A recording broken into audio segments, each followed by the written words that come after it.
กราบนอบน้อมวันตาน้อมระลึกถึงอย่างพระอรหันตสัมมาสัมพุทธเจ้าผู้แสวงหาซึ่งประโยชน์อันยิ่งใหญ่ขอนอบน้อมอย่างพระธรรมคำสอนในศาสนานี้ที่องค์สมเด็จพระสัมมาสัมพุทธเจ้าได้ตรัสแสดงไว้ดีแล้วขอนอบน้อมระลึกถึงอย่างพระสงฆ์สาวกหมู่ใหญ่ผู้มีทิฏฐิอันหมดจดและงดงามอันเป็นสุปฏิปันโนโดยเส้นก้าวของข้าพเจ้าและขอถวายความเคารพนอบน้อมไหวสามายังครูบาอาจารย์พระเถรานุเถระพระภิกษุสงฆ์สามเณรพระสังฆาธิการสงฆ์สมณศักดิ์บัณฑิตนักปราชญ์ท่านผู้มีความรู้ทุกรูปทุกตนทุกองค์มาโดยความเคารพและขอเจริญสุขสวัสดีมายังพ่อออกแม่ออกศรัทธาชมพ่อโยมแม่พ่อหมอนแม่หมอนพ่ออุ้ยแม่อุ้ยปีป่านะอาท่านผู้ฟังผู้มีบุญทุกท่านติดตามรับฟังธรรมะยามแรงทางสถานีวิทยุเพื่อการศึกษาพระพุทธศาสนาและวัฒนธรรม 104.5 เมกะเฮิรตซ์โดยความเมตตาของท่านอาจารย์พระครูสมโอวิศวัตรวรากิจโจผู้อำนวยการสถานีวิทยุแห่งนี้ณวัดฝ่ายหินตำบลสุเทพอำเภอเมืองจังหวัดเชียงใหม่ด้วยความเมตตาธรรมของท่านอาจารย์พระครูขอถวายความเคารพบรรณโอกาสนี้และแหมขึ้นหนึ่งนั้นก็คือขึ้นธรรมะสีขาวชาวประชาที่ได้ก็ลิงก์และส่งสัญญาณไปในเครือข่ายโดยความเมตตาของท่านอาจารย์พระครูอภิวัตรวัฒนวิกรมรองเจ้าคณะอำเภอไดหล่อที่วัดปากทางเจริญที่ได้ก็ลิงก์และส่งสัญญาณไปชมพ่อชมแม่ท่านผู้ฟัง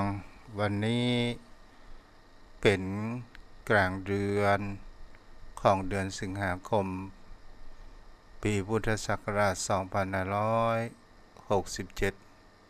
วันเวลาผ่านไปเป็นสิ่งที่คนเรานั้นบ่สามารถที่จะหยุดยั้งไปได้และสิ่งที่คนเราก็บ่สามารถที่จะหยุดยั้งแห่งความเปลี่ยนแปลงของชีวิตและร่างกายของตนตัวของเราถึงจิตใจนั้นบางครั้งบางคราวเราควรที่จะมีความเปลี่ยนแปลงหมายถึงก็ว่าเปลี่ยนความคิดไปทางด้านสิ่งที่ดีนั้นเกิดขึ้นนั้นก็คือเป็นสิ่งที่เราจะได้ว่าก็คือการฟังทำไมคนเราต้องถึงฟังธรรมเล่า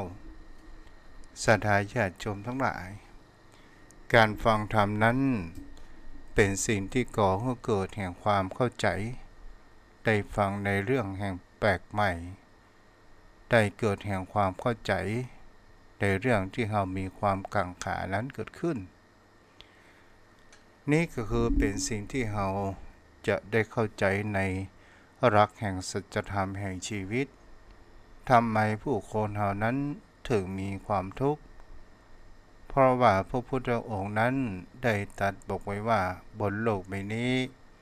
มีแต่ความทุกข์แต่คนเราอย่ากลัวความทุกข์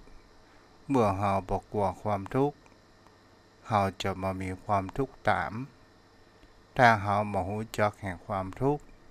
แล้วเราทุกข์นั้นก็คือทำให้เรานั้นมีความทุกข์ใจเกิดขึ้นสิ่งที่เราจะเห็นได้ว่าในความทุกข์มันก็มีความสุขปะปนกันไปแต่จะให้มันแห่งคำว่าจีรังระยั่งยืนก็บ่สามารถที่จะเป็นไปได้มันก็มีปะปนกันไปแต่สิ่งที่คนเรานั้นควรจะศึกษาในหลักธรรมของชีวิต นั้นเป็นสิ่งที่คนเรานั้นจะได้ศึกษาและพิจารณากันไปโยมพ่อโยมแม่พระพุทธองค์นั้นได้อุปมาเกี่ยวกับแห่งคำว่าขันธ์ทั้งห้าซึ่งเป็นตัวหนึ่งเป็นสิ่งที่เราจะได้ก็คือตัวคำว่าวิญญาณอุปมาเหมือนหนังเหมือนนักมายากลที่เป็นมืออาชีพที่บางครั้งบางคราวก็ได้เสกหั่นเสกนี่โดยการที่หลอกตาของผู้คนเฮาก็ได้ว่าเขานั้นอาจจะมีเวทมนต์ต่างๆนานานั้นเกิดขึ้นโยมพ่อโยมแม่ก็เป็นสิ่งที่คนเฮานั้นก็ลองตึกตองและพิจารณาดูว่าในธรรมเหล่านี้พระองค์นั้นได้ตรัสสอนไว้ว่าเฮาควรที่จะไปมีแห่งความว่าจะไปยึดมั่นถือมั่นมากเกินไปมันจะทำให้เฮานั้นเกิดแห่งความทุกข์เกิดขึ้นวันนี้ก็จะสอนในอู้จาในเรื่องแห่งการรักธรรมแห่งการประพฤติปฏิบัติที่ครูบาอาจารย์ได้อธิบายไว้โยมพ่อโยมแม่ท่านผู้ฟังเฮาก็มาศึกษากันในวันนี้โยมพ่อโยมแม่นั้นได้เรียนรู้ได้เข้าใจก็คือในเรื่องของแห่งว่าวิถีชีวิตร่างกายของผู้คนเฮาบางครั้งบางคราวเป็นสิ่งที่คนเฮานั้นเฮาหูได้ว่าในการประพฤติปฏิบัติที่คนเฮานั้นควรที่จะมีความเข้าใจเกี่ยวกับคำว่าเฮาเป็นทุกข์เพราะอะไรอย่างกันแน่เฮาเป็นทุกข์เพราะว่าความยึดมั่นถือมั่นความยึดมั่นถือมั่นในที่นี้ยึดมั่นถือมั่นในรักอะไรอย่างในการที่ผู้คนเหล่านั้นยึดมั่นถือมั่นในรักการยึดในขันธ์คำว่าขันธ์ห้าตัวนี้เองที่มันก่อให้เกิดแห่งการปรุงแต่งก่อให้เกิดแห่งความว่าเฮาเกิดแห่งความเข้าใจว่านี้คือร่างกายของเฮานี้คือจิตใจของเฮาแท้จริงมันก็เป็นสิ่งที่เป็นมายาเหมือนกับนักพยากรณ์แสดงให้เฮานั้นได้หันแล้วเฮาเกิดมีความเข้าใจลงผิดว่าเขานั้นมีเวทมนต์แท้ที่จริงมันบ่มีอย่างสักอย่างศรัทธาญาติโยมทั้งหลายในที่นี้ก็จะอู้กับโยมพ่อโยมแม่ผู้รับฟังกันว่าตัวที่เป็นต้นเหตุก็คือการยึดมั่นถือมั่นในร่างขันธ์ทั้งห้าก็คือมีรูปเวทนาสังขารและวิญญาณตามที่โยมพ่อโยมแม่นั้นได้เข้าใจแต่ความเป็นปุถุชนคนธรรมดาของคนเอาที่บ่ได้ศึกษาธรรมะบ่ได้ฟังธรรมะเฮาก็เกิดแห่งความเข้าใจผิดโดยความยึดว่ารูปเป็นของเฮาเราเป็นรูปเป็นตัวของตนตัวของเฮาอย่างนี้เป็นต้นหรือว่าร่างกายและสรีระร่างกายนี้น่ะเป็นที่ว่าเป็นของเฮาแท้ที่จริงสรีระร่างกายนี้เป็นส่วนของแห่งคำว่ารูปขันธ์ปุถุชนคนเฮานั้นก็เลยถือว่าร่างกายนี้เป็นของเฮาอย่างนี้เป็นต้นโยมพ่อโยมแม่ท่านผู้ฟังเฮาก็ลองมาดูสังเกตและพิจารณาเกิดขึ้นไปตามกรรมอู่ของตนตัวทุกเจ้าโยมพ่อโยมแม่ท่านผู้ฟังเฮาก็ลองสังเกตและพิจารณาเกิดขึ้นว่าร่างกายสังขารของคนเฮานี้เนี่ยที่มันจู่จะหันได้ว่าที่มันเผชิญเจอก็คือในแห่งเขาว่าเวทนารูปเวทนา สัญญาสังขารและวิญญาณก่อยอู้หู้กับเจ้าพ่อเจ้าแม่นั้นได้รับฟังกันไปว่าเวทนาที่มันเกิดขึ้นที่เรายึดว่าเป็นตัวตนเวทนานั้นก็คือให้เขาว่าสุขเวทนาก็คือความรู้สึกแห่งความสบายหยังสบายจิตใจเกิดขึ้นทุกขเวทนาก็คือความรู้สึกแห่งเขาว่าความบ่สบายและเราก็ยึดว่าเป็นตนตัวของเราทุกขมะสุขเวทนาบ่สุขบ่ทุกข์เฉยๆนี่บางครั้งบางคราวเราก็ว่าเป็นตนตัวของเราอย่างนี้เป็นต้นเจ้าพ่อเจ้าแม่ท่านผู้ฟังแล้วอย่างเล่าที่เราควรที่จะเข้าใจในแห่งความเป็นไปในตัวนี้เดี๋ยวกันเด้อเนาะบอกว่าตัวนี้แล้วเนาะเพราะว่าเสียงอาจจะประดังก็ว่าจะได้เอาละแล้วเนาะ เอาละนี่ก็คือเป็นสิ่งที่เราจะหันได้ว่าเวทนาขันธ์มันเป็นธรรมชาติอย่างหนึ่งแต่มันก็มีการที่มีความเปลี่ยนแปลงเกิดดับบังคับมาได้บ่ใช่ตัวบ่ใช่ตนเพราะมันมีแห่งเขาว่าญาณปัญญาเราก็เลยเข้าไปยึดว่าเป็นตนตัวของเรามันก็เลยก่อให้เกิดแห่งความทุกข์เกิดขึ้นสิ่งเหล่านี้ศรัทธาญาติโยมทั้งหลายจะเห็นได้ว่าขันธ์ทั้งห้ารูปก็ตามมันก็บ่มีแห่งความว่าความจีรังยั่งยืนเมื่อรูปมันมีความจีรังยั่งยืนมันเป็นความทุกข์ทุกข์ก็แปลว่ามีการเปลี่ยนแปลงทุกข์เป็นสิ่งที่เราจะเห็นได้ว่ามีทุกข์อยู่สองอย่างก็คือทุกข์มีความเปลี่ยนแปลงทนสภาพเดิมนั้นอยู่บ่ได้และก็ทุกขเวทนาก็คือเป็นสิ่งที่มีความบีบคั้นอยู่สม่ำเสมอและก็เป็นสิ่งที่เราจะเห็นได้ว่ามันก็บ่สามารถที่จะคงทนอยู่ถาวรนั้นได้เมื่อใดสิ่งใดเป็นทุกข์สิ่งนั้นก็เป็นอนัตตาก็คือหมายถึงเขาว่ามันก็ไปเป็นเช่นนั้นตามธรรมชาติของตนตัวของเราเองในสิ่งเหล่านี้คนเราบ่ควรที่จะไปยึดมั่นตลอดจนถึงเวทนาก็เช่นเดียวกันเวทนาสิ่งที่เราต้องการมากที่สุดก็คือสุขเวทนาแต่บนโลกใบนี้พระพุทธองค์ว่ามันมีแต่ความทุกข์อันมากกว่าความสุขแต่ถ้าเราเข้าใจความทุกข์จิตใจของเราก็จะเป็นสุขแต่แห่งคำว่าจะให้มันเที่ยงแท้เลยแน่นอนมันอยู่คงอยู่บ่ได้เพราะว่าเวทนามันก็อยู่ตกในกฎของไตรลักษณ์เช่นเดียวกันมันก็มีการเปลี่ยนแปลงตั้งอยู่และก็ดับไปสิ่งใดที่มันเป็นปัจจิรังได้อย่างยืนสิ่งนั้นก็เป็นความทุกข์สิ่งใดเป็นความทุกข์สิ่งนั้นก็จะเป็นอนัตตาเกิดขึ้นต่อมาศรัทธาญาติโยมทั้งหลายบางครั้งบางคราวเราจะเป็นสิ่งที่เราจะหาได้แห่งตัวหนึ่งก็คือคำว่าสัญญาคือความจำได้หมายรู้ตัวนี้ละเป็นสิ่งที่เราจะหาได้ว่ามันเป็นตัวที่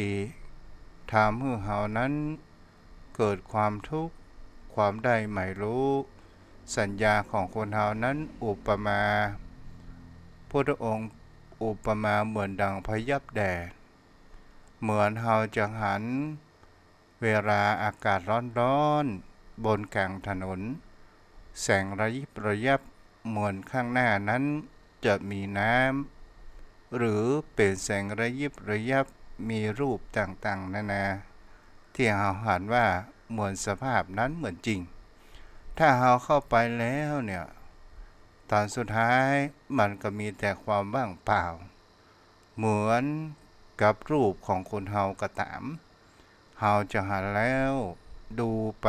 ลึกๆพิจารณาไปหลายๆเราจะหันว่ารูปของเราแท้ๆกับบ่มี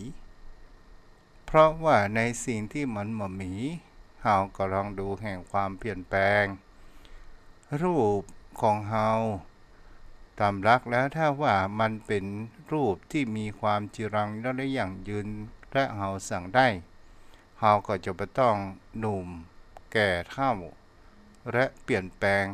ตนถึงแก่ว่าดับสลายไปแท้ที่จริงแล้วก็เป็นสิ่งที่เราจะเห็นได้ว่าตอนสุดท้ายรูปของเราก็บ่เหลือจะเป็นรูปใน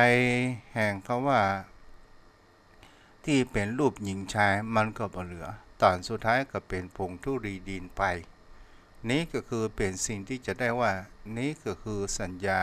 ความจำได้ไม่รู้และแห่งตัวหนึ่งเป็นตัวแห่งคำว่าปรุงแต่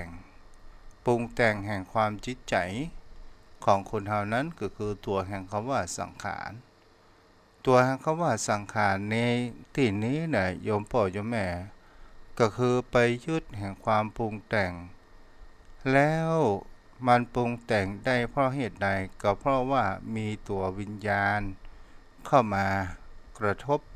แล้วเกิดแห่งความปรุงแต่งให้จิตใจก่อให้เกิดสิ่งที่ชอบใจก่อให้เกิดแห่งความรักความสุขต่างๆนานาตลอดจนถึงถ้าสิ่งที่มีความปรุงแต่งในสิ่งที่เราไม่ชอบมันก็ก่อให้เกิดแห่งความเกลียดชังความมีความรักความเบื่อในสิ่งที่บ่อยากจะต้องการพบเจออย่างนี้เป็นต้นแล้วก็เป็นสิ่งที่เราที่ตุเจ้าได้อู้ไปแหมว่ามันเนื่องมาด้วยแห่งคำว่าวิญญาณในที่นี้ก็หมายถึงคำว่าตัวรู้ก็คือยึดไว้มากจะเป็นสิ่งที่เราจะหาได้ว่าบางครั้งบางคราวความรู้สึกว่ากายนี้ก็ไปใช่เราเกิดแก่เจ็บตายและก็เป็นสิ่งที่คนเรานั้นจะหาได้ว่าวิญญาณก็คือจิตของคนเราบางครั้งบางคราวเราจะหาได้ว่าวิญญาณนี้ก็มามีความเที่ยงแท้และแน่นอนมันเป็นสิ่งที่เราจะหาได้ว่ามันไม่ใช่ตัวไม่ใช่ตนมันแต่เราคือว่าเรารู้ว่าจิตนั้นคือของเราแท้จริงแล้วมันก็บ่เที่ยงเมื่อวิญญาณออกจากร่างกายมันก็ล่องลอยไปเกิดใหม่โดยแห่งเขาว่ามีความเห็นผิดและเราก็จะเห็นแล้วว่ามันก็มามีความเที่ยงในสิ่งที่คนเราเป็นทุกข์กันนี่ก็เพราะว่าเราบ่ได้หันแห่งความเป็นจริงก็คือสันตติทิฏฐิก็คือความเป็นจริงวิญญาณก็บ่เที่ยงขณะชีวิตอยู่ยังเกิดตายอยู่ตลอดเวลาเกิดขึ้นในเรื่องนี้ศรัทธาญาติโยมทั้งหลาย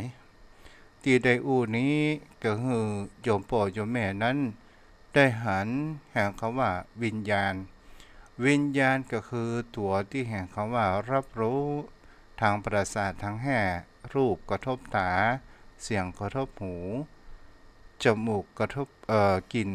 กระทบจมูกลิ้นก็ลิ้มรสต่างๆนานาสัมผัสก็คือเป็นสิ่งที่เป็นว่าวิญญาณเกิดขึ้นอันนี้ก็คือเป็นสิ่งที่เราจะเห็นได้ว่าสิ่งที่มันเข้ามาถูกต้องมันก็เกิดวิญญาณเกิดแห่งความปรุงแต่งแล้วเกิดแห่งความเปลี่ยนแปลงไปอยู่สม่ำเสมอทุกสิ่งทุกอย่างนี้ก็คือเรียกว่าตกอยู่ในกฎของไตรลักษณ์นั่นเองเพื่อเราได้เข้าใจว่าถ้าเราเข้าใจในเรื่องแห่งชีวิตเข้าใจแห่งความเป็นจริงของบนโลกใบนี้เราจะคลายแห่งความยึดมั่นถือมั่นลงได้และเราจะมามีความทุกข์เกิดขึ้นมากนัก และเราจะเกิดแห่งเขาว่าความปล่อยวางมันก็เป็นเช่นนั้นเองศรัทธาญาติโยมโยมพ่อโยมแม่แล้วก็เป็นสิ่งที่คนเฮานั้นจะหันแห่งประการหนึ่งก็คือสมัยครั้งพระพุทธกาลศรัทธาญาติโยมทั้งหลายมีพระภิกษุอยู่รูปหนึ่งมีศรัทธาเลื่อมใสในพระพุทธศาสนาอยู่มากก็คือพระวักกะลิซึ่งเดินทางมาไกลเพื่อจะเข้าไปเฝ้าอย่างพระพุทธเจ้าอุปถากอย่างพระสัมมาสัมพุทธเจ้าใกล้พระโกนิบาตก็คือใกล้แทบเท้าของพระพุทธองค์ที่วัดพระเจตวันบังเอิญระยะทางมันไกลศรัทธาญาติโยมทั้งหลายทุกสิ่งทุกอย่างเฮาบ่สามารถที่จะบอกได้ว่าไอ้ยังจะเกิดขึ้นในอนาคตต่างหน้าของเฮานั้นพ่องและก็เป็นสิ่งที่จะหันได้ว่าพระวักกะลินี้ก็ได้เกิดแห่งคำว่าอาพาธภาษาบ้านก็บอกว่าบัดสบายเกิดขึ้นและพละกำลังนั้นก็มีความอิดอ่อนเหนื่อยล้าเกิดขึ้นก็ได้มาพร้อมโดยพระภิกษุผู้อุปถัมภ์อุปถากเลยพาพวกพระภิกษุทั้งหลายพักอยู่ที่ในของลงในช่างหม้อแต่จิตใจของคนเฮานั้นเมื่อมีความปรารถนาอยากจะเดินทางไปหาพระพุทธเจ้าอย่างบ่ย่อท้อและหยุดหย่อนเกิดขึ้นแต่บังเอิญพละกำลังมันบ่ฮึ่งและก็บ่สามารถที่จะไปได้ก็หมายถึงคำว่าเป็นพยาธิมาเบียดเบียนจนทำให้เป็นคนป่วยติดเตียงศรัทธาญาติโยมทั้งหลายแต่ความปรารถนานั้นมีอยู่ในสิ่งเหล่านี้ก็เลยขอบอกให้กับพระภิกษุที่ติดตามมานั้นได้ไปทูลองค์พระสัมมาไปทูลบอกให้พระผู้มีพระภาคเจ้ากราบทูลพระผู้มีพระภาคเจ้าว่าพระวักกะลิฝากกราบมาแถบยุคลบาทของพระพุทธองค์ใจเข้ามาเนาะถ้าเฮาอู้ตามภาษาชาวบ้านใจอยากจะมาแต่มาบ่ได้เมื่อพระภิกษุเหล่านั้นก็ได้ไปถึงยังวัดพระเชตวันก็ได้ไปกราบทูลให้พระพุทธองค์ว่าอาจารย์ของเราพระวักกะลินั้นอาพาธเป็นไข้บ่สบายนักแต่มีความปรารถนาที่จะมากราบใกล้พระคุณในบาทได้อยากจะมาฟังธรรมของพระพุทธองค์แต่เกิดอาพาธป่วยนั่นเองพระวักกะลินั้นก็ขอความอนุเคราะห์พระพุทธองค์ได้ไปเสด็จเยี่ยมพระวักกะลิถึงที่อยู่พระเจ้าข้าเนาะศรัทธาญาติโยมทั้งหลายพระพุทธองค์นั้นโดยมีพระมหากรุณาธิคุณอยู่มากก็ทรงรับโดยการนิ่งเงียบโดยดุษฎีบัณฑิตเกิดขึ้นแล้วพระองค์ก็ทรงอัตรวาสกบาทและจีวรก็หมายถึงก็ว่าได้ห่มผ้ากาสาวพัสแล้วถือเอายังบาทจีวรห่มผ้าเป็นสิ่งที่เรียบร้อยเป็นปริมณฑลพระองค์นั้นก็ได้ไปเสด็จเยี่ยมพระวักกะลิเกิดขึ้นก็ได้เมื่อพระวักกะลิขันพระพุทธเจ้าเสด็จมาแต่ไกลก็พยายามจะลุกจากเตียงแต่พระพุทธเจ้าหันแล้วว่าพระวักกะลิก็บ่สามารถที่จะลุกจากเตียงนั้นได้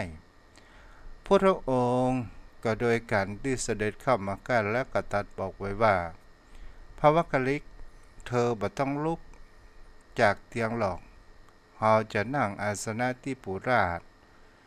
นี้ที่ปูราชไว้แล้วเองเธอบ่ต้องด้วยความเคารพพระพุทธเจ้าพระวักกลิกจะลงจากเตียงพระพุทธเจ้าก็มีพระมหากรุณาธิคุณโดยการที่คนเฮาปะกันก็มีการทักทายสุขสบายดีน้อนี่เนาะศรัทธาญาติโยมทั้งหลายแล้วพระพุทธองค์ก็ตรัสว่าพระวักกลิกเธอนั้นเป็นเช่นไรสุขสบายดีหรือเปล่าเนาะศรัทธาญาติโยมทั้งหลายทั้งที่พระพุทธองค์นั้นได้รู้แล้วว่าพระวักกลิกนั้นบ่สบายแกก็โดยถามแห่งความเป็นมารยาทการทักทายเกิดขึ้นพระวักกลิกนั้นก็ได้ทูลพระพุทธองค์บอกบอกอาการว่าโอ้พอเป็นอยู่ได้พะยะค่ะทุกขเวทนา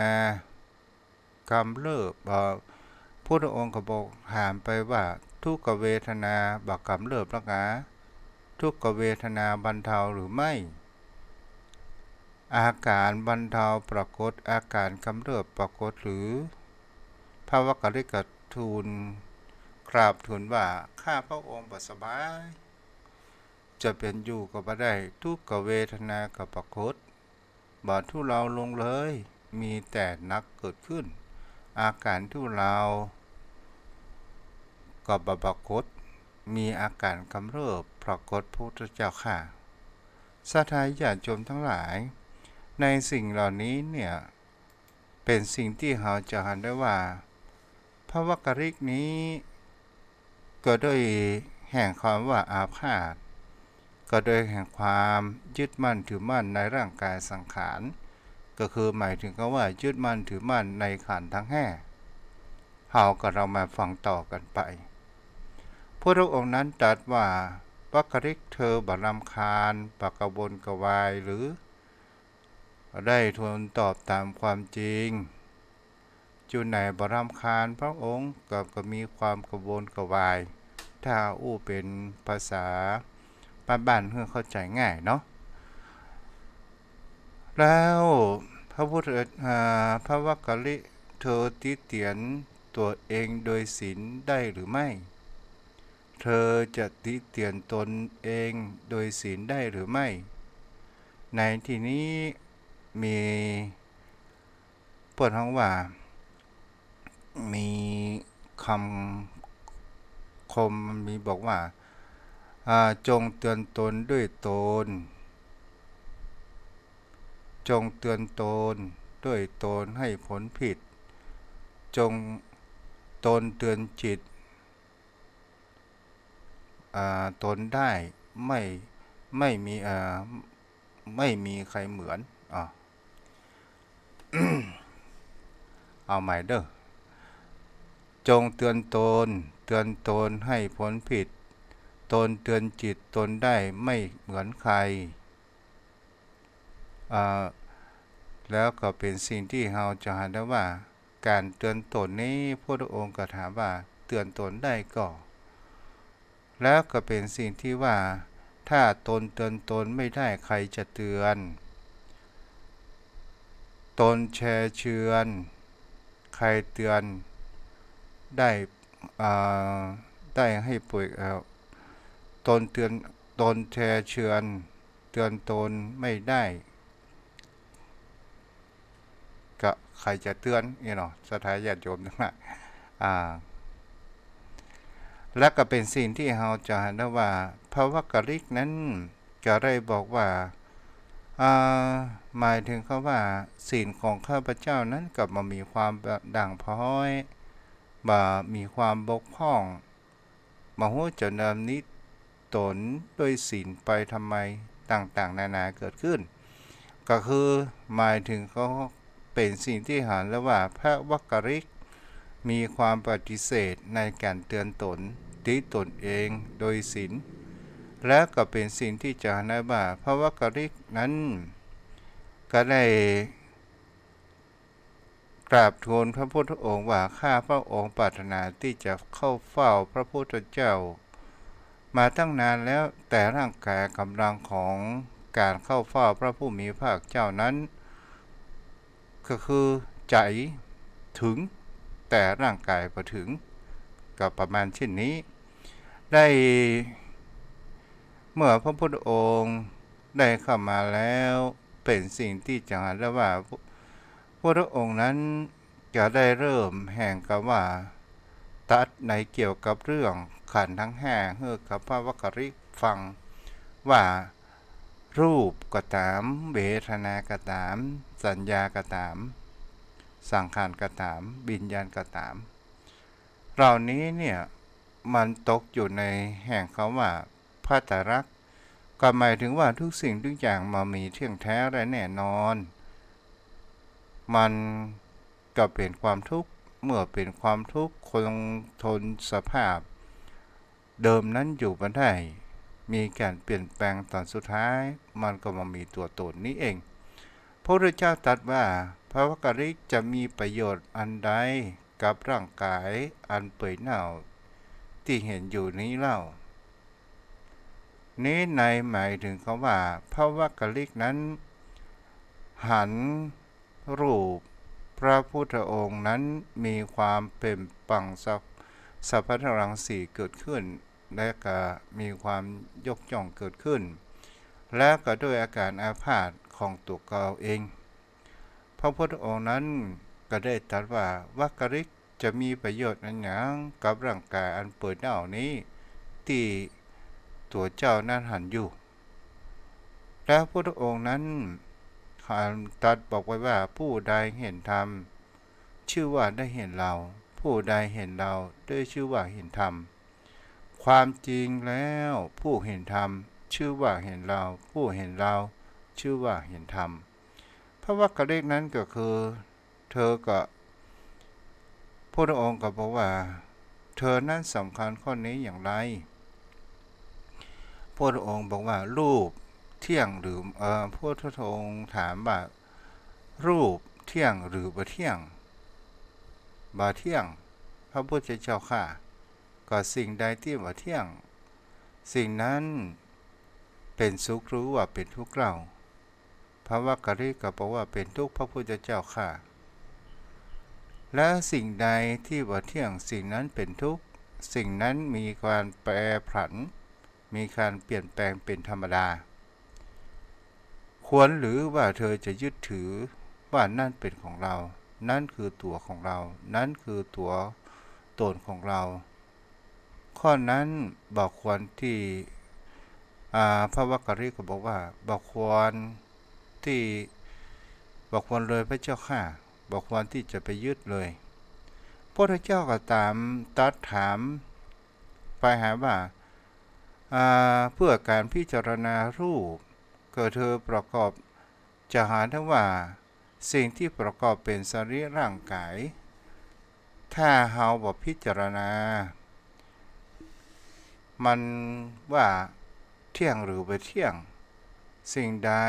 บ่เที่ยงสิ่งนั้นก็เป็นสุขหรือทุกข์สิ่งใดบ่เที่ยงเป็นทุกข์มีความแปรปรวนเป็นธรรมดาอันนี้เฮาก็ลองพิจารณาดูว่าข้อนี้แหละศรัทธาญาติโยมทั้งหลายในสิ่งที่คนเฮาเป็นทุกข์บางครั้งบางคราวมีพยาธิมาเบียดเบียนโยมพ่อโยมแม่บางครั้งบางคราวเฮามายอมรับแห่งความจริงอย่างเช่นเฮาเจ็บป่วยเมื่อยแข้งเมื่อยขาหรือว่าเจ็บเข่าหรือบางครั้งบางคราวภาระกำลังของคนเฮาหดถอยโยมพ่อโยมแม่ตะกอนเนี่ยโอ้เมื่อหนุ่มนี่เนี่ยการเหมือนผ้าผ่าวันเวลาผ่านไปเท่าแก่มันยังเหมือนดังเดิมฮะอย่างนี้เป็นต้นนี่ก็หมายถึงคำว่าเฮาไปยึดมั่นถือมั่นในรูปของตนตัวของเฮาเองแล้วเฮาก็มีความแปรผันเกิดขึ้น โอ้เมื่อพรรษาแล้วเนี่ยเฮาสุขสบายดีไปวัดไปว่าได้พรรษานี้เฮาไปวัดบ่ได้เจ็บเข่าศรัทธาญาติโยมทั้งหลายใจนี่ไปอยากจะไปแตะบัดเดี๋ยวนี้เฮาเจ็บแข้งเจ็บขากระลูกกระหยังหนังกระโอยต่างๆนานา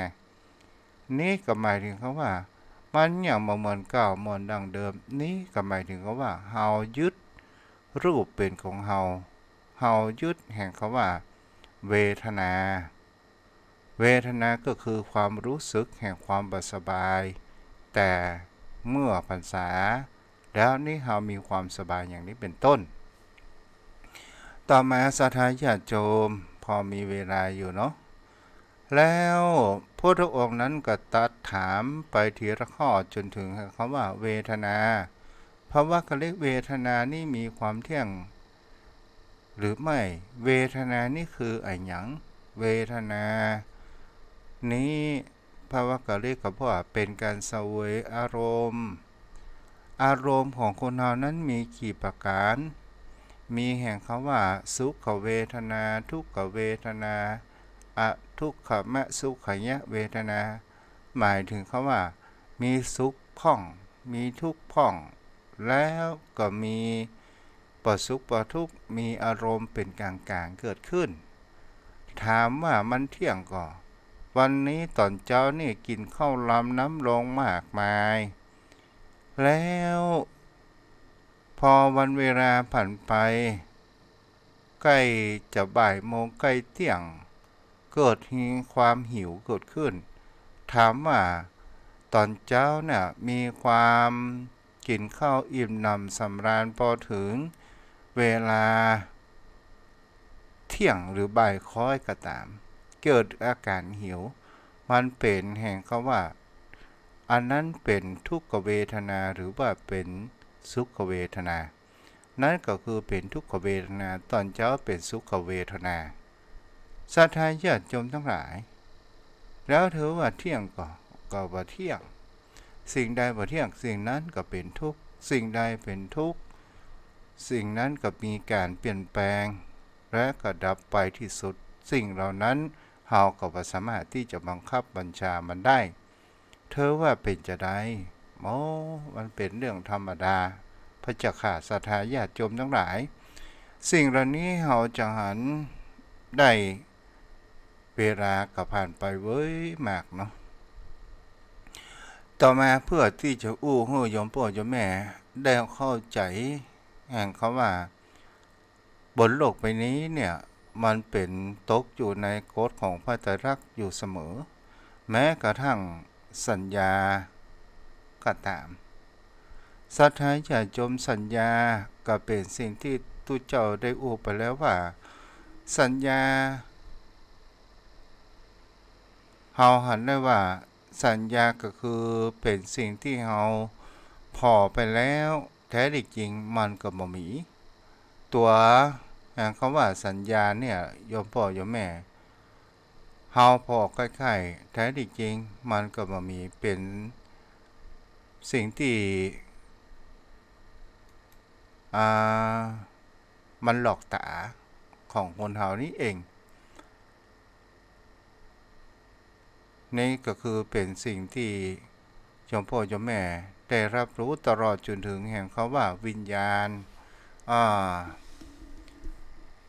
ต่อมาก่อนสัญญา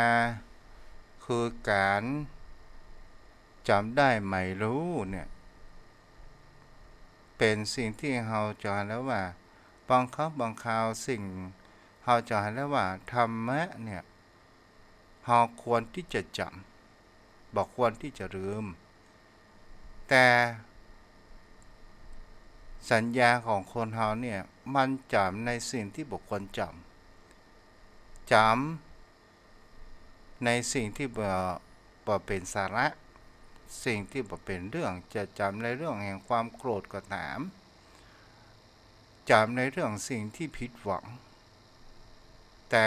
ในสิ่งที่ดีๆนั้นบ่ได้จำแต่ธรรมะเนี่ยเป็นสิ่งที่เราควรจำอย่างครับโยมพ่อโยมแม่ไหว้พระสวดมนต์เนี่ย เฮาลองว่าแล้วลองปิดหนังสือว่าตามนั้นมันบ่จำแต่เรื่องอันยังมหูมันจำไปเรื่อยไปเรื่อยอันนี้ก็คือเป็นสิ่งที่เราจะหันว่าสัญญาของคนเฮาเนี่ยมันก็เป็นสิ่งที่มันมีความเที่ยงแท้และแน่นอนต่อมาก็คือเป็นสิ่งที่เห็นเขาว่าสังขารตัวปรุงจิตปรุงใจตัวปรุงจิตปรุงใจมันปรุงอย่างพ้องมันปรุงจิตใจของเรามีวิตกวิจารวิจัยสงสัยพอใจบ่พอใจความรักความชังความห่วงความหวงความวิตกกังวลปรุงให้เฮากลัวพ้องนี่ก็คือเป็นตัวสังขารถามว่ามันเที่ยงก็มันก็เป็นสิ่งที่บ่เที่ยงมันเป็นสิ่งนั้นเป็นทุกข์หรือเป็นทุกข์เป็นสุขหรือเป็นทุกข์มันเป็นทุกข์พระเจ้าค่ะสิ่งใดที่บ่เที่ยงเป็นทุกข์มีความแปรผันเป็นธรรมดาควรหรือไม่ที่เราจะไปยึดถือว่าเป็นตนตัวของเราโยมพ่อโยมแม่พระวักกะลิก็บอกว่าบอกควรพระเจ้าค่ะแล้วต่อมาก็คือคำว่าวิญญาณเป็นสิ่งที่เราจะหันได้ว่าวิญญาณก็คือกันสิ่งที่เข้ามากระทบกันและก่อให้เกิดแห่งคำว่าวิญญาณก็คือตัวแห่งคำว่ารับรู้วิญญาณในที่นี้บ่ใจเป็นผู้ผีปีศาจวิญญาณในที่นี้ก็หมายถึงคำว่าสิ่งที่เข้ามากระทบกันเหมือนกับทุกเจ้าได้อูบไปแล้วในเบื้องต้นว่าสิ่งที่มากระทบตาโยมพ่อโยมแม่จะเป็นรูปดีบ่ดีงามบ่งามมันต้องมากระทบแล้วเสียงก็ตามเสียงที่ไพเราะพ้องบ่ไพเราะพ้องเสียงที่สรรเสริญเสียงนินทาเสียงด่าเสียงว่ากล่าวแล้วเฮาเข้าใจแห่งเขาว่ามันเป็นวิญญาณเกิดขึ้นแล้วถามว่ามันก่อให้เกิดแห่งความเที่ยงก่อนบ่เกิดมันก็เป็นอนิจจังเฮาได้ยินคนดุด่าว่ากล่าวพอเวลาผ่านไป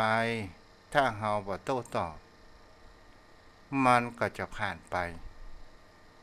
นี้ก็หมายถึงคำว่าเฮามีสติที่เฮาได้รู้มันก็บ่มีความเที่ยงเมื่อมันมีความเที่ยงถ้าเฮาสนใจไปทะเลาะต่อกรมันกระทบกระทั่งมันก็เกิดเป็นความทุกข์เกิดขึ้นเมื่อเป็นความทุกข์แล้วก็เกิดความบ่สบายใจและก็บ่มีที่สิ้นสุดแล้วเกิดรุกรามใหญ่โตไปถ้าเฮาพอไปแล้วเฮาหานไปแล้วถ้าเฮาหานว่ามันบ่เที่ยงและเฮาบ่ไปแตะต้องมันก็เป็นความสุขใจเกิดขึ้นตอนสุดท้ายเฮาดูไปแล้วถ้าสิ่งเหล่านี้ล่ะมันก็เป็นสิ่งที่บ่มีแก่นสารถ้าเฮาผ่านไปแล้วมันก็ผ่านไปในอารมณ์เหล่านั้นมันก็บ่เกิดขึ้นแต่ถ้าว่าเฮาไปสนใจเฮาไปแตะต้องมันรับอารมณ์เข้ามาเกิดขึ้นก็จะหันได้ว่าเขามาด่าเฮาก็เข้าใจว่าเสียงที่เขาด่าเฮานั้นเป็นเสียงที่กระทบเฮาให้เกิดแห่งความทุกข์เกิดกระทบหูก่อให้เกิดแห่งการปรุงแต่งและเกิดแห่งความทุกข์และเฮาจะหันว่าความทุกข์นี้เนี่ยหมายถึงเขาว่า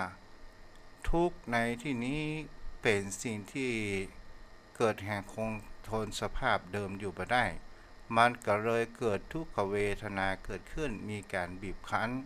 และเกิดแห่งความวุ่นวายเฮาและเฮาก็บ่ปล่อยเพราะว่าเฮามีแห่งคำว่าอัตตามีตัวตนและเกิดความยุ่งเหยิงวุ่นวายเกิดขึ้นในภายหลังนี้พระพุทธองค์ถามกับพระวักกะลิว่ามันเที่ยงก็ ภาวะก็เรียกว่าบ่เที่ยงสิ่งใดบ่เที่ยงสิ่งนั้นก็เป็นทุกข์สิ่งใดเป็นทุกข์ก็มีการเปลี่ยนแปลงแล้วก็มามีตัวตนมีการเปลี่ยนแปลงเฮาควรยึดถือหรือไม่บ่ควรยึดถือนี่คือเป็นสิ่งที่ได้อู้ได้จากกับโยมพ่อโยมแม่ท่านผู้ฟังได้เกิดแห่งความเข้าใจว่านี่ก็คือเป็นสิ่งที่คนเฮานั้นพิจารณาอยู่ในร่างกายอยู่ในใจ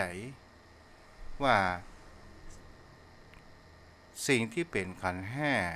รูปเวทนาสัญญาสังขารวิญญาณมันบ่ได้เป็นไปตามความที่เฮาเข้าใจก็คือหมายถึงเขาว่าทุกสิ่งทุกอย่างขันธ์ห้าเนี่ยมันเป็นไตรลักษณ์บ่เที่ยงมันเป็นทุกข์เป็นอนัตตาถ้าเฮาเข้าใจประการเช่นนี้เนี่ยโยมพ่อโยมแม่เปิ้นเฮาว่าโรคไปนี้เฮาก็จะต้องเผชิญเจออุปสรรคและปัญหาวุ่นวายนานาจิตต่างเกิดขึ้นแต่ถ้าว่าเฮาเข้าใจเหล่านี้เฮาเกิดแห่งความแจ่มแจ้งหรือว่าวิปัสสนารู้แจ้งรู้ชัดรู้ความคิดปัจจัยในสิ่งที่คนเฮานั้นเข้าใจไปต่างหากแต่ถ้าว่าเฮาอยากจะให้แจ่มแจ้งแหมก็คือการทำสมาธิวิปัสสนาจะทำให้ปัญญาของคนเฮานั้นหันและเฮาก็จะหันได้ว่าแท้จริงแล้วชีวิตของคนเฮาเนี่ยมันไม่ใช่อยู่เหมือนดังเดิมมันเกิดดับเกิดดับเกิดดับแปลว่าคนเฮานี้ตายทุกวินาทีเกิดทุกวินาทีเกิดตายสถาญาติโยมทั้งหลายแต่เฮามาหันบางคนก็ว่าไอ้ยังตายละท่านก็คือดวงจิตของคนเฮาแตกดับเป็นลูกโซ่นั่นก็หมายถึงคำว่าความคิดเป็นสิ่งที่คนเฮาจะหันได้ว่าบางครั้งบางคราวเฮาบ่ควรที่จะเข้าไปยึดว่าเป็นของเฮาอันนี้เป็นของเฮาต่างๆนานานั้นเกิดขึ้นและเฮาจิตใจของเฮาจะคลายแห่งความยึดมั่นถือมั่นได้อุปทานเกิดขึ้นก็โดยหันแล้วว่าแท้ที่จริงตัวของเฮาก็เป็นส่วนหนึ่งของธรรมชาติแล้วธรรมชาติบนโลกใบนี้มันก็เป็นเช่นนี้มันตกอยู่ในกฎของพระไตรลักษณ์ต่างๆนานานี้เกิดขึ้นทุกสิ่งทุกอย่างมันมีการเปลี่ยนแปลงอยู่สม่ำเสมอในที่นี้เนี่ยเราควรที่จะกระทำบุญกุศลเป็นสิ่งที่เราควรกระทำเพราะว่ามันจะเป็นเสบียงทรัพย์และทำให้จิตใจของคนเรานั้นสบายแต่การกระทำบุญทุกสิ่งทุกอย่างเราก็จะต้องมีโยโสมนสิการพิจารณาให้รอบคอบเป็นสิ่งที่เราทำแล้วให้เรานั้นเกิดผลทำบุญให้เลือกนาที่ดีๆเพราะน้องว่าเมล็ดพันธุ์ถ้าเราเอาไปวางบนหินมันก็บ่งอกบ่เงยถ้าเราไปวางไว้ดินดากมันก็นานงอกนานเงยถ้าว่าไปในดินที่ชุ่มมันก็คงจะงอกเงยไพบูรณ์เกิดขึ้นแปลว่ามีความพร้อมเกิดขึ้นนี้เองเอาละโยมพ่อโยมแม่วันนี้ไม่ได้อู้กับพ่อหนาเด้อขออภัยเอาละวันนี้มีหลายท่านหลายคนด้วยกันเนาะศึกษาธรรมแล้วก็เกิดแห่งความเข้าใจเนาะโยมพ่อโยมแม่วันนี้ผู้ติดตามมีแม่จันเพ็ญคำโพธาอนุโมทนาสมศักดิ์เนาะคุณโยมสมศักดิ์พ่อนานอินสมวันนี้ว่างต่อแล้วโยมคุณโยมนี่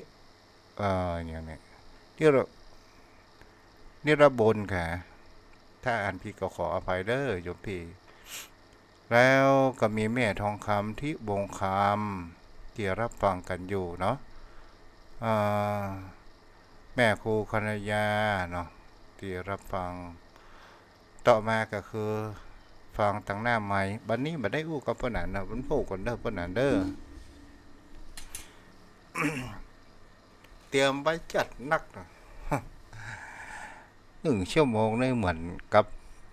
น้อยเดียวเนาะโทรเข้ามาได้เด้อตอนนี้0631639950แม่นวลยอดคำพันเจริญพรแม่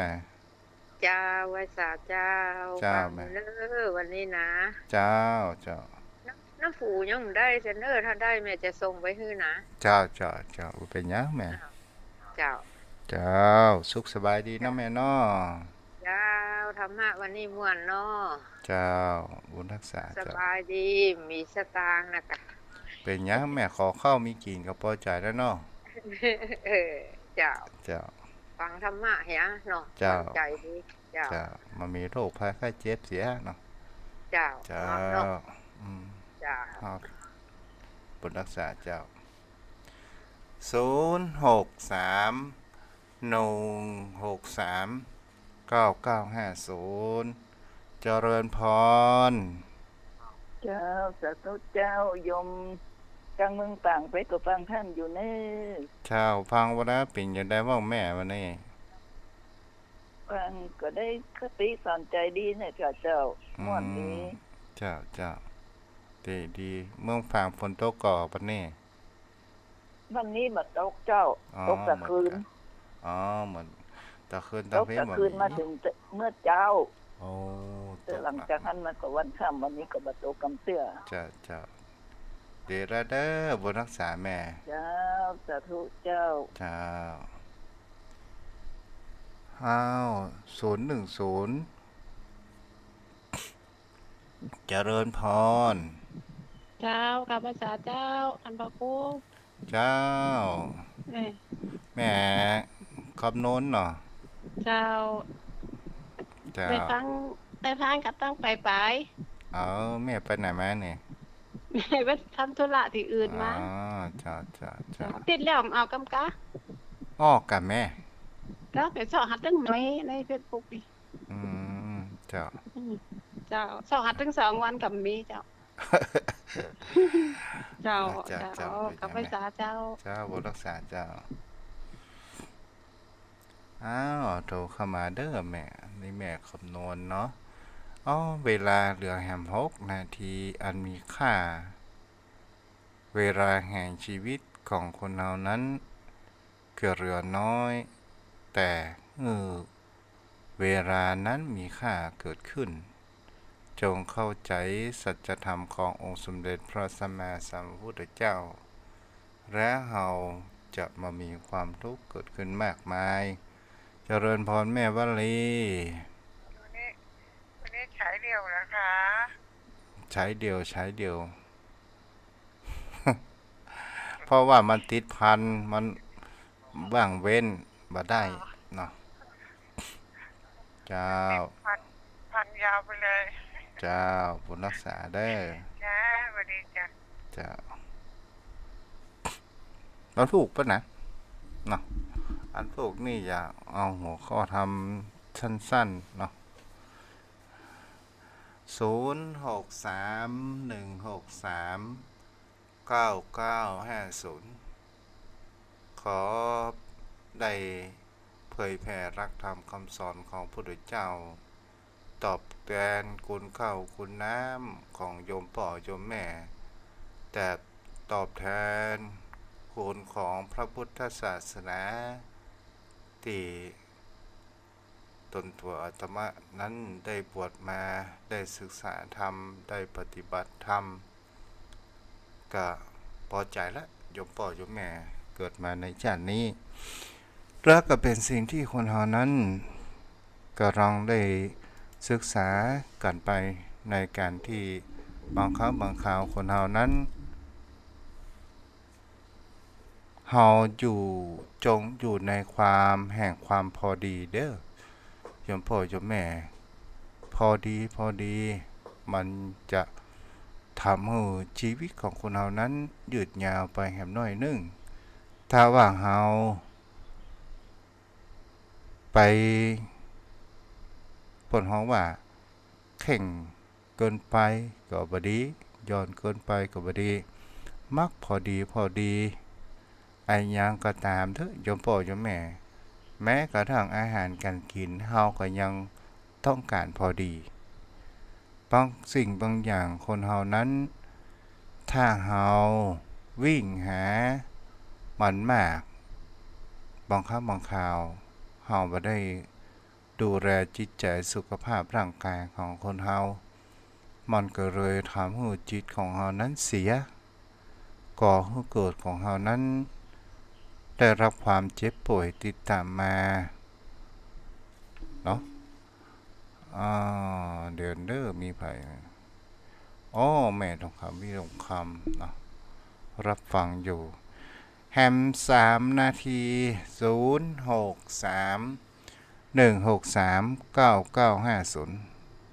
063-163-9950วันที่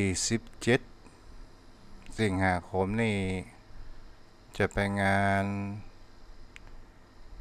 ฉลองพระยศของเจ้าคุณวชิระภาวนาเจ้าอาวาสวัดพุทธบาทตากผ้ารูปใหม่เนาะ0631639950มามีภายละก้ามามีก็จะวัดวางลงไว้แต่เพียงต้องวันผูกกับมาปะกันใหม่